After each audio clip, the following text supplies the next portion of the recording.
I think the role of the planner is to be the visionary, to actually start to identify some of the opportunities that maybe we haven't seen yet, or maybe we haven't got the answer to. You have to think into the future. It's almost like doing science fiction. I really do fundamentally believe, and I can go to sleep at night knowing this, that through the efforts of people like me, through every plan, through every decision, every policy, every day, we are actually going to leave the world in a better state than we found it. So the positive vision of planning is how can we create a world that is human scale but has global responsibility.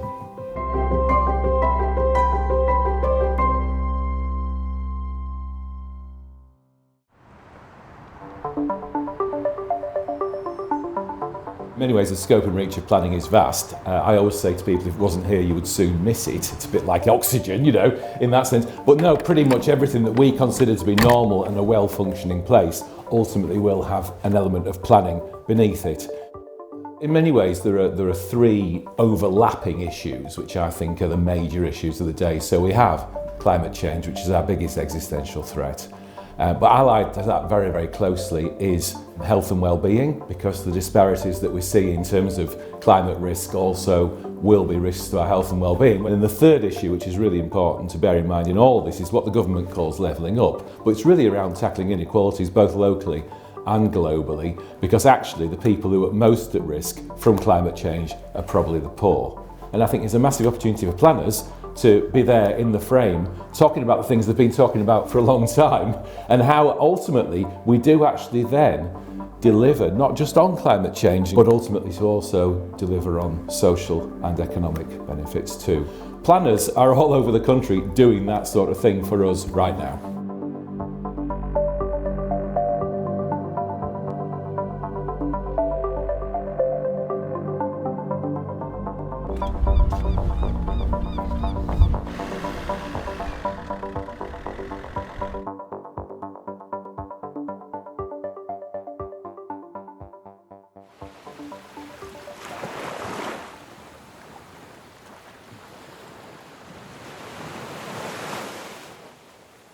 So we're part of a tour here where we're looking at the coastal erosion situation.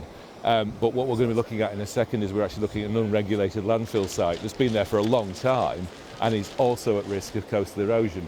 And the consequences of that for the coastline would be disastrous for an area that really does trade on tourism and the perception that this is a clean and healthy place to be. At one point over one weekend, we lost 15 metres straight back of June. Wow. So this section here, we lost 7 metres on that day. Oh, you can see. Right, okay. Further up, you'll see some of the old bunkers and stuff from the World War II training, which came out overnight, essentially. It's strong enough to take a bunker out? Yeah, there's only a tiny little bit of it left. But we'll walk up. That's incredible. We'll cut up the side and you'll see that. Yeah. But if you can imagine, a 7 metre tide will go almost to the top of that ridge. Yeah. And then stick on storm surge and waves on top of that. Northern Burrows is a grassy plain of about 250 hectares. It's an absolutely beautiful stretch of coastline. It's a SSSI, so a Site of Special Scientific Interest. As a coastal planning authority, we've obviously got some unique challenges there. We've got to think about those things like sea level rise, increased storminess, and the impacts that can have on our communities and on our natural environment. Northern Burrows is home to a historic landfill, and we need to be mindful of that. It was subject to unregulated tipping, which means that there could be anything in there. On a national scale, there's over 1,200 of these historic landfill sites that are at risk of erosion or flooding. So, unfortunately, we're not alone in this issue. So as we're coming up here, just to the left is the most recent part of the landfill. That's why it's fenced off. So that high section of land is all historical landfill. But the older site itself spans most of the land that you can see in front of us.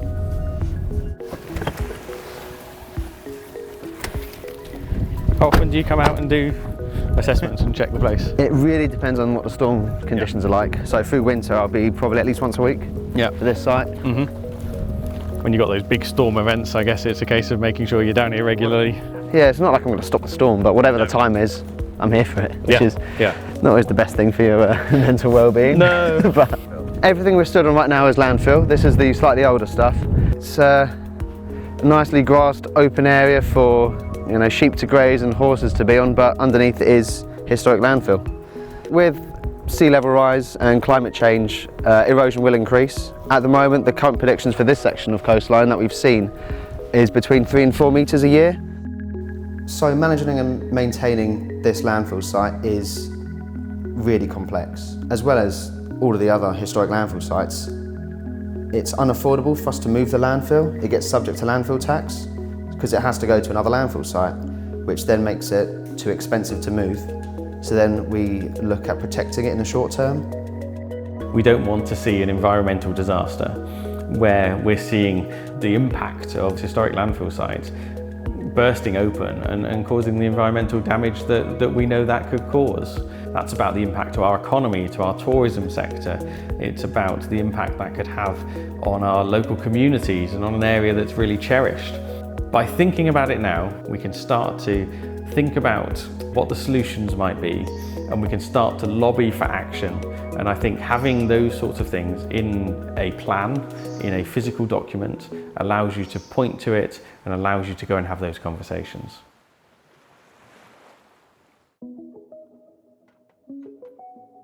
I think the role of a planner is to find the mechanism to start to catalyse the change that we need in terms of really making our town centres work for people. Somewhere that you want to live, as well as somewhere you want to play, as well as somewhere where you'll access goods and services.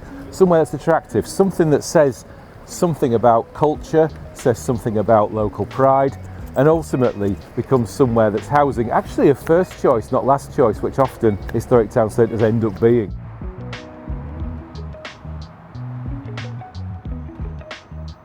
Nottingham as a whole has been a pioneer as a city. Inventors, pioneers, always a desire to be at the cutting edge. Most people probably think about planning as, I want to build an extension or I want to change my house, and do I need planning permission? But planning is at the critical stage of thinking about the whole of the spatial strategy. We make sure that anything new is doing all that it can do to contribute to a carbon neutral 2028 for Nottingham. We've not built homes always to the best of standards in terms of the kind of ideas around insulation and actually how you kind of construct, and you think about, importantly, energy use, keeping people warm and keeping people cool. The energy sprung approach is like putting a really thick jacket over the existing properties. Hi. Good to see you. Yeah, brilliant. And good to come back and see the results of all the hard work. It's progressing really well, isn't it? Energy Sprung UK was set up to drive a net zero market for housing in the UK. It's based on the Energiesprong model from the Netherlands. So effectively you're getting a new building wrapped around your old building, so you're relifing your building for 30 years.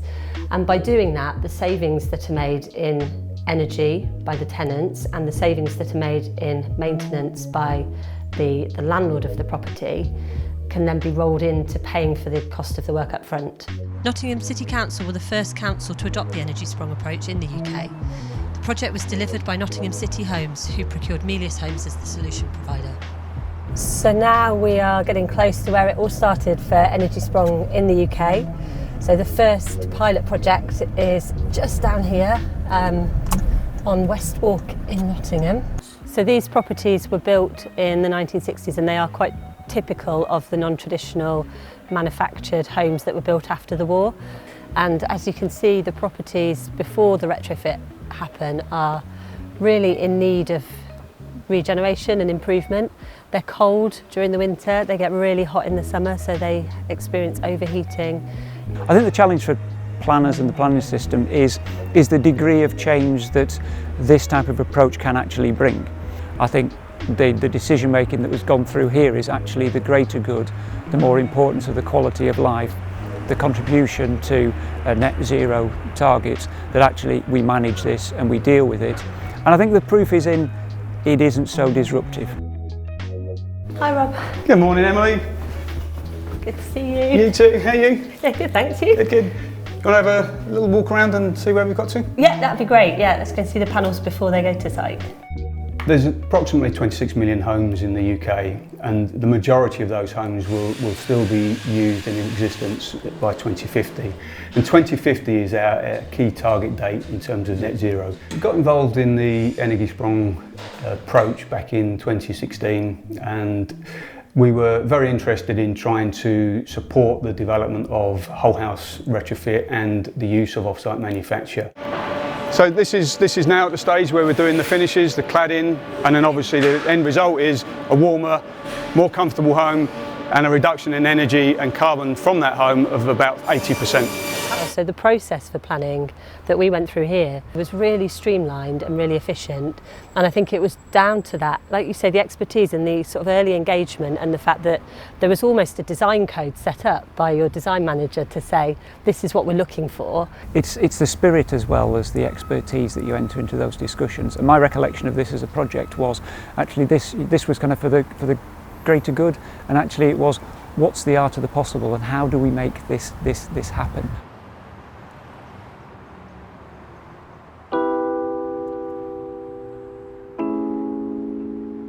The big picture is the key bit about what planning and planners do. So any project in isolation will only deliver what that project says it's going to do. And actually at every twist and turn, we've got to be thinking about what other co-benefits we can deliver alongside that project. If I say speak to somebody who's working in development management with 30 planning applications, you could say they're dealing with 30 planning applications. Actually what they're doing incrementally is curating a place through those decisions.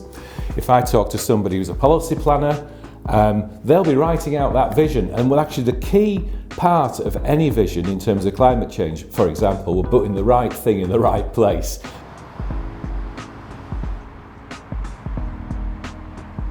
So if you think about you're in charge of a council delivering services, actually the problems we face are much broader. Residents want, for example, a quality of life, they want their children to get great educations, a prosperous economy. Those kind of outcomes transcend any one organisation. So my role, equipped with the skill set that planners get, was how do you help the city become a stronger city? We've had a long-term plan, development plan, local plan that said the former bus and coach station site would be the location for a major city centre investment. Something like 12 years ago, the Labour administration that came in were looking for a way of delivering a new swimming pool complex, and also they had high environmental standards that they want us to achieve. City centres matter. They matter in the psychology of people. They matter in our sense of pride. So when you build a swimming pool in a city centre, what you're doing is giving an investment for the wider area. That was important for us. Oh wow! Oh, beautiful. So you use like ceramic filtration. So okay. It's really, really fine. So rather than rely on chlorine chemicals, it relies on really small sort of microfibers to get all the chemicals out of it. Is that right? It's amazing. And pool water is then recycled. Yes. And used in the toilets. Oh. So it's sort of reused again within. That's incredible. So, yeah. So a passive house building is a low space heating requirement. So you effectively reduce the amount of heat you need for a building because you're using passive measures. So the building, designed to perform as a passive house building, we know, based on that modelling, 70% reduction in the energy cost. We've been open 5 months, and as a consequence, our building management systems are still getting the calibration right, but really confident we're going to hit 70%, possibly higher. We've used timber products that allow us to have 5% more humidity, which means we're losing less water through evaporation. So we use 50% less water than a conventional pool. When we first did the modelling, we were looking at the payback of 10 years because of the energy saving. I mean, look at it though, it's amazing, isn't it? It's like civilization in a bit of structure, isn't it? Yeah. Because it's the future, isn't it? You know, it's carbon sequestrating material, it makes absolute sense, it's efficient structurally, And it looks really and good. it looks awesome. Yeah. And it just looks right, doesn't it? You know, people feel at home in it. I think there's a lot to learn here. I think my little trip to Exeter today has really demonstrated that strong leadership from politicians alongside really really committed professional officers who understand the power of planning bring those two things together, and that vision carries forward into something which ultimately is a celebration of everything a city can be.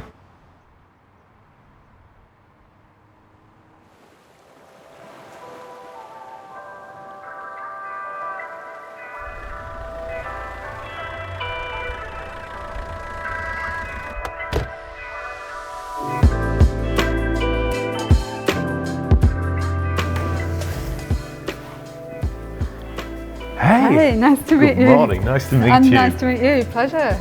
Oh, welcome to the Winter Gardens. Building. Yeah, amazing. Actually, on the balcony, we've got an amazing view of the Eden site as well, yeah, where you'll see it really in contact with the bay, and you can appreciate that relationship it has with Morecambe Bay as well. What a fantastic building. It's amazing, Oh, and hopefully... what a view.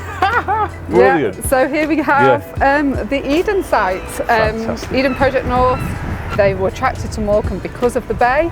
The project's all about the bay. It's all about that interaction of the natural world with people, and how we engage with our communities and the well-being of our communities and those that come and visit Morecambe. I remember my boss coming to me and saying, Eden Project North are coming along, they're really interested in Morecambe as a site, and we'd like you to be involved, Jen, we'd like you to be a lead case officer for this. Yeah, it was a lot of work. In a tight timetable, I have to say, but it worked because we had a really good collaborative relationship with Eden and their design team. What you see behind us now is the largest plant conservatories on planet Earth, and it's a beacon of hope, if you will. So we're standing here in a former China clay mine. It was sterile, it was derelict, it'd been used up by humans. And what we wanted to do was to take that place that was apparently hopeless and breathe new life into it, and that was 22 years ago. It shows that actually the future remains ours to make, and that we can take those places that have been damaged by us humans and restore them. It's all very well having had success here in Cornwall, but our mission is about connecting people to the natural world. And we felt that we needed actually to create other locations around the world where, if you like, people could create their own narrative. Morecambe is a place that, it existed really for people to take the air. You know, the strapline is about beauty surrounding and health abounding. And we felt that we could, if you like, take a former seaside resort and create the 21st century version of it. There was a vast amount of material considerations for a planning application like this, but the main ones principally here related to the effects on the natural environment. It included the impacts on heritage assets, and the access on transport considerations were really pertinent in the discussions. This is Susanna Dart, one of our climate change nice to meet you. Nice to meet you too. Great being here today. Hi, Jen. Hi. So Susanna has been heavily involved in, partly in working with me on the planning application for Eden. Climate emergency declaration that we have commits the council to reaching net zero by 2030, and also commits the council to work in partnership to help the district move towards net zero and reach net zero by 2030 as well. So having a project like Eden, which already has a goal and an ambition of going towards net zero and having a decarbonisation pathway for residual emissions, is something that's really encouraging.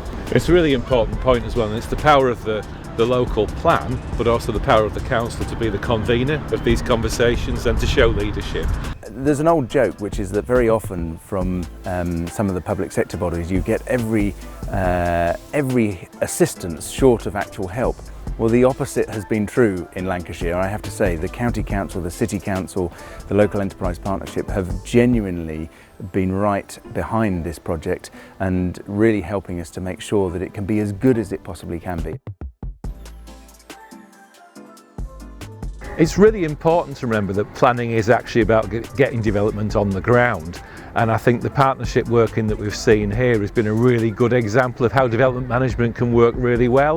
If you take the three really important poles here of heritage, the natural environment and also transport and movement, the planning balance has been struck because each one of those in many ways is an opportunity, but it's also a compromise, and that is the professional skill of a planner to be able to work with all those different forces and ultimately deliver development on the ground that will secure multiple benefits for both the environment and the community, and also the economic well-being of the town.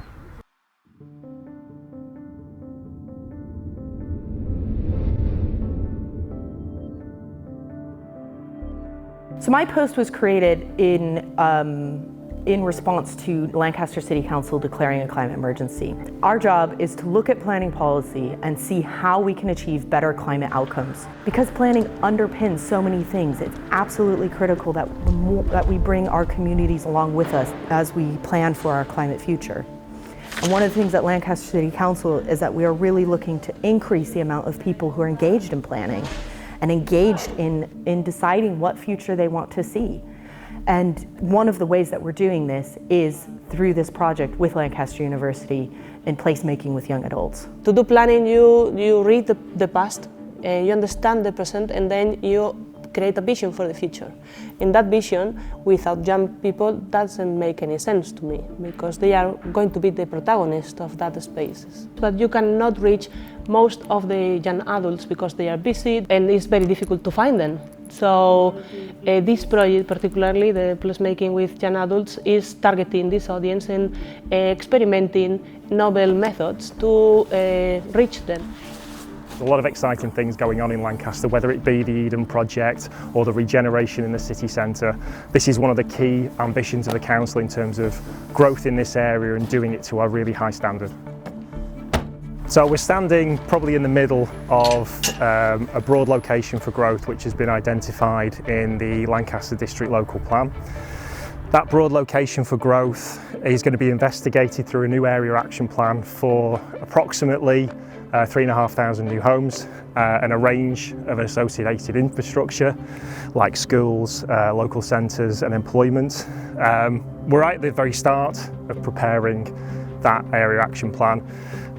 We've been doing a lot of informal engagement over the course of this year with a range of stakeholders, and we'll talk later about how we are engaging with young people on that. What we did was to invite young people to participate in a series of workshops. We set up a scenario where we introduced the placemaking framework. Then we asked them to evaluate that framework based on a settlement that is considered to be embracing some of the sustainability principles. We extract all those statements that they made and we present the raw data to policymakers. What it's a way to do is a way to look at a place or a way to design a place. And this particular framework is specifically designed for sustainable development in the district. It allows us to really cluster and visualize what people are interested in, where certain emphases are.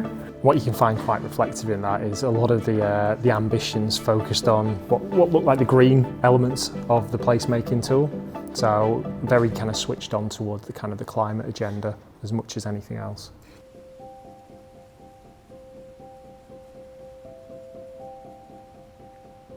So this is Rufus Woods, and this is 950 trees that have been planted to commemorate the establishment of the castle and the establishment of Richmond in North Yorkshire. We need to get rid of this idea that there's a subject and object relationship between us and the environment. Well, actually, the urban environment, the natural environment, they're all one continuum. So actually, the skills you need to have as a planner range from the hard urban to the much softer, more rural context. And I think that's the scope and reach of the profession. And I think we should be very, very confident and very proud in our abilities to be able to, as planners, work with lots of different contexts, work with lots of different kinds of infrastructure, and this is just a form of infrastructure, it just happens to be green infrastructure. The role is fascinating and it really is a privilege. I think whatever role you've got within planning is, you're shaping, you're custodians of a place for a while. Great placemaking requires a real sense of vision, long term. To hold in your head what you need over the next 15 to 20 years, and that's a hard skill. But all the time it's all about making that difference. It's all about shaping a place, and now you deal with bigger things. It's about placemaking for future generations, not just for those that are here. And it really is something that can make a difference to lives. It can make a difference to the planet, it can make a difference to our environment, and it really can make a difference to individuals and their day-to-day lives. So it doesn't matter whether you're a private sector planner, a public sector planner, a third sector planner, we're all planners. We're all part of a wider community of people who are working collaboratively for the benefit of the planet and for the benefit of people.